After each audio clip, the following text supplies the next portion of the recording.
Notre Père qui êtes aux cieux, que votre nom soit sanctifié, que votre règne arrive, que votre volonté soit faite sur la terre comme au ciel. Donnez-nous aujourd'hui notre pain de chaque jour. Pardonnez-nous nos offenses, comme nous pardonnons à ceux qui nous ont offensés. Et ne nous laissez pas succomber à la tentation, mais délivrez-nous du mal, ainsi soit-il. Saint Pie X, au nom du Père et du Fils et du Saint-Esprit, ainsi soit-il. Alors, la dernière fois, nous avions commencé un résumé de cette encyclique de Benoît XIV, Vix Pervenit, un résumé fait par le cardinal Gousset, cardinal qui est né en 1792 et mort en 1866.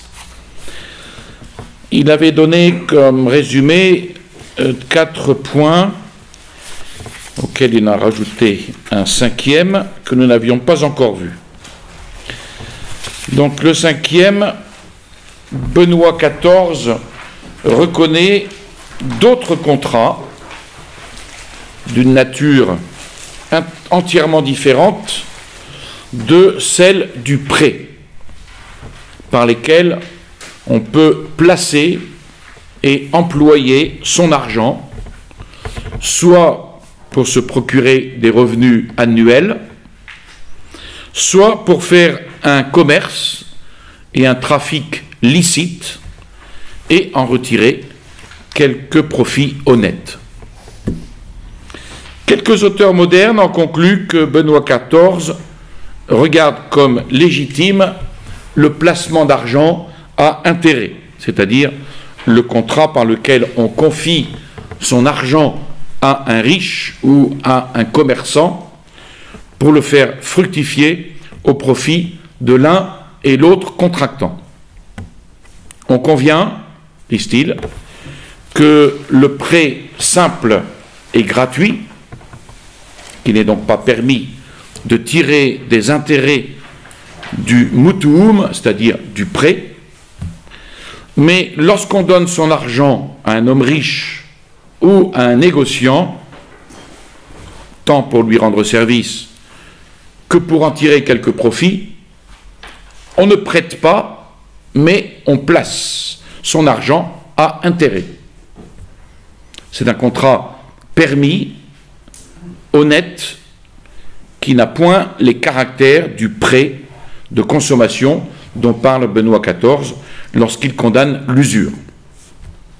Alors cette assertion-là est fausse. En effet, les contrats par lesquels Benoît XIV dit qu'on peut tirer quelques profits sont, comme il l'enseigne lui-même, essentiellement distincts du prêt de consommation. Or, le prétendu placement d'argent dont il est question ne peut être qu'un véritable prêt. Et il a tous les caractères du contrat que nous appelons prêt. Car ou c'est un simple prêt, ou c'est une contribution de rente, ou c'est un contrat de société, ou c'est un contrat de louage. Et on examine ces différents points. Or, ce n'est pas un contrat de rente. Une rente n'a lieu que lorsque la somme qui en est la matière est aliénée pour toujours, même quant à l'équivalent, ou, ce qui est la même chose, lorsque celui qui fournit cette somme renonce au droit que conserve le prêteur de réclamer la valeur après un certain temps.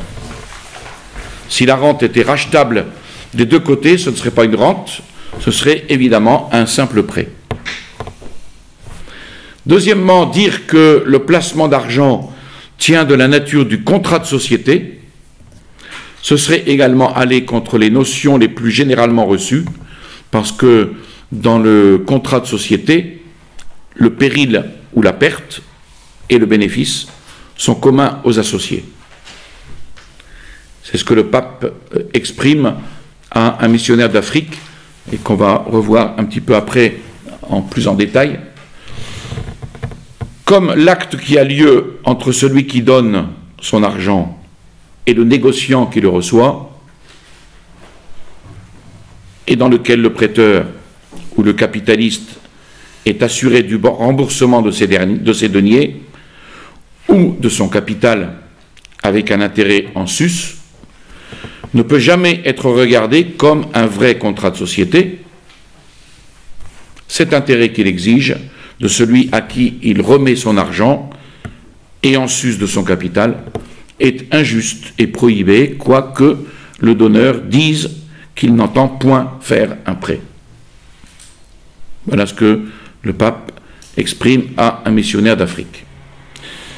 Alors, troisièmement, on dira peut-être que c'est un contrat de louage. L'argent monnayé ne peut être la matière d'un contrat de louage. Le louage ne peut avoir pour objet les choses qui se consomment par l'usage. Car les choses consomptibles, c'est-à-dire qui se consomment, ne sont point susceptibles d'usufruit. Or, on met l'argent monnayé au rang des choses consomptibles, car il cesse d'être à nous, et il périt en quelque sorte pour nous par l'usage que nous en faisons. Dans le contrat de louage, celui qui livre une chose à un autre en conserve la propriété. Si elle périt, par force majeure ou fortuitement, c'est pour lui qu'elle périt. Or, dans le système de placement d'argent, celui qui donne ne court aucun risque et il est assuré de recevoir le capital et les intérêts. Donc le péril et la perte du principal ne tombent que sur celui qui le reçoit. Le placement d'argent diffère donc essentiellement et sous tous les rapports du contrat de louage. D'ailleurs, en condamnant l'intérêt du prêt d'argent à l'égard du riche et du commerçant, Benoît XIV a voulu défendre le fond des choses. Si on permet le placement d'argent à intérêt, cette défense de l'usure qui a été portée dans l'encyclique n'a plus d'objet, elle devient illusoire. Donc cette lettre, dira l'usurier, ne condamne que l'usure, que l'intérêt du simple prêt, mais elle approuve le louage d'argent à intérêt.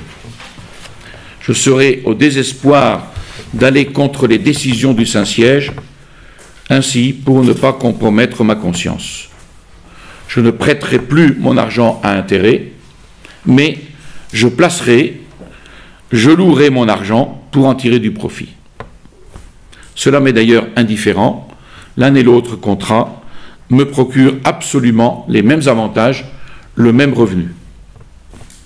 N'est-ce pas en vérité, écrit le cardinal Gousset, n'est-ce pas en vérité se jouer de l'autorité? De plus, si vous parlez à l'usurier de la défense de l'usure à l'égard du pauvre et de l'indigent, il vous répondra qu'il le condamne lui-même, qu'il déteste tout intérêt du prêt, surtout à l'égard des pauvres, des indigents. Mais qu'au lieu de prêter à intérêt, il loue son argent comme il loue sa maison à un artisan, à celui qui en a besoin, afin d'en tirer l'usufruit. Ainsi, par le système de placement de l'argent à intérêt, la défense de l'usure à l'égard du pauvre comme à l'égard du riche devient sans objet et la constitution de Benoît XIV est anéantie.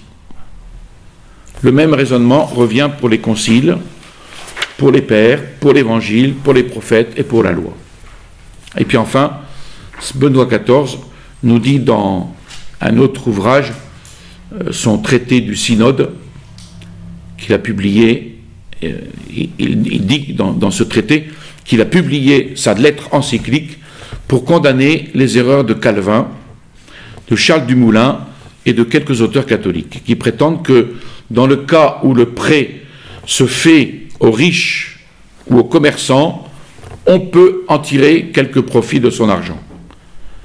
On peut tirer un intérêt modéré est réglé par les lois du pays.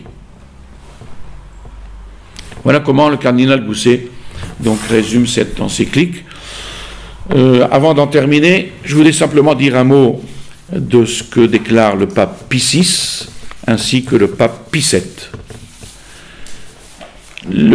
L'archevêque de Vienne, Monseigneur Davian, avait consulté le pape Pie VI au sujet du prêt de commerce qui est autorisé par les lois civiles.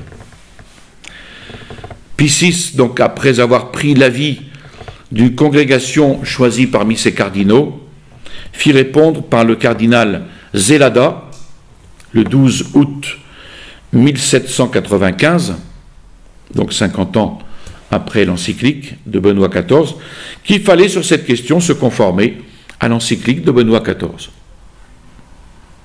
Le paragraphe de cette constitution, auquel Pie VI renvoie l'archevêque de Vienne, condamne expressément, nous l'avons vu, condamne expressément et comme contraire au droit naturel tout intérêt du prêt excessif ou modéré, même à l'égard des riches et des commerçants. Et puis Pie VII, en 1808, consulté par les vicaires généraux de Poitiers au sujet du prêt de commerce avec intérêt, fait la même réponse que Pie VI. Le cardinal Pacca les engagea, au nom du pape Pie VII, à consulter la lettre encyclique de Benoît XIV, ajoutant qu'on y trouverait tous les principes sûrs de résolution des cas proposés.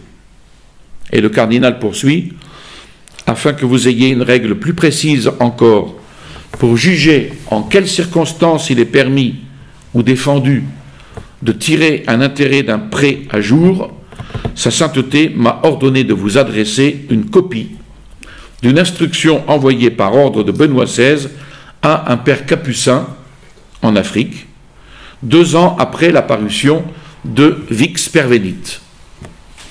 Donc la question concernait l'argent que les esclaves d'Afrique ont coutume de prêter à intérêt aux négociants juifs.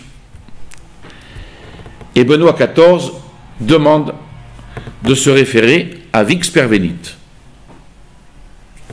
Vous y verrez que tous les contrats par lesquels on reçoit un intérêt pour une somme prêtée sont défendus, toutes les fois qui ne sont pas proprement une constitution de rente ou un change véritable ou une société réelle, ou qui ne sont pas accompagnés des titres de lucre cessant ou de dommages naissants pour lesquels on peut percevoir un intérêt proportionné, soit pour réparer la perte que l'on a faite, soit pour compenser le bien dont on se prive. Et que lorsque, faute de pouvoir donner à ces contrats les dénominations ci-dessus, et d'y trouver les titres que nous venons de rapporter, ils ne peuvent être considérés que comme des actes de pur prêt, et donc il n'est jamais permis, de quelque manière que ce soit, de recevoir ou d'exiger un intérêt quelconque des deniers prêtés en sus du capital. Quelque modéré que soit cet intérêt, et quoi qu'on le demande simplement aux riches ou aux commerçants, et non point aux pauvres. Donc ces règles tracent la conduite à tenir avec les esclaves chrétiens au sujet des contrats de prêt qu'ils font avec les négociants juifs, et doivent l'engager à ce point de le leur permettre à ne point les leur permettre absolument quand ils n'auront point les conditions que nous avons mentionnées ci-dessus. Ce n'est que quand il y a les titres, encore une fois, de lucre cessant ou de dommages naissants, qu'il peut exiger, outre le capital, un intérêt qui compense le gain perdu ou le dommage souffert.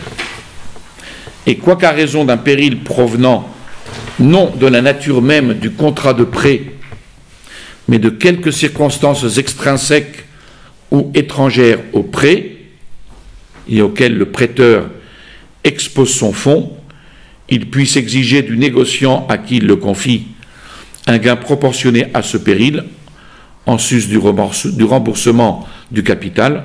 Cependant, comme il est très difficile dans la pratique de pouvoir estimer le péril, et comme il est bien dangereux d'exiger un dédommagement proportionné, il sera plus sûr, pour la tranquillité des pauvres esclaves chrétiens que vous dirigez, de les exhorter à s'abstenir de faire de pareils contrats en les avertissant du danger de péché auquel ils s'exposent et en les engageant d'employer les sommes qu'ils peuvent posséder à d'autres contrats qui soient certainement permis et qui aient leur propre dénomination, comme les contrats d'achat, de rente, de vraies sociétés, au moyen desquels ils puissent, en joignant l'industrie à leurs capitaux, tirer de leur argent un profit honnête et permis.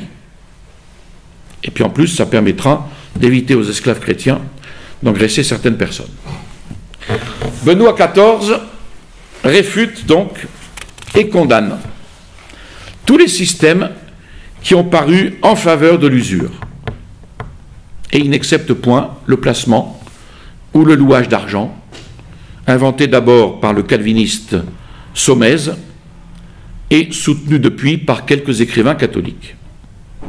Il le confond avec l'opinion mauvaise et impie de Calvin et Charles Dumoulin, qui prétendent qu'on peut tirer un intérêt du prêt de commerce en se conformant au taux fixé par la loi civile.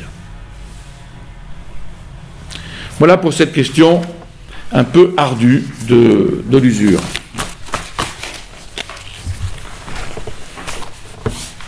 Au nom du Père et du Fils et du Saint-Esprit, ainsi soit-il. Je vous salue Marie, pleine de grâce, le Seigneur est avec vous.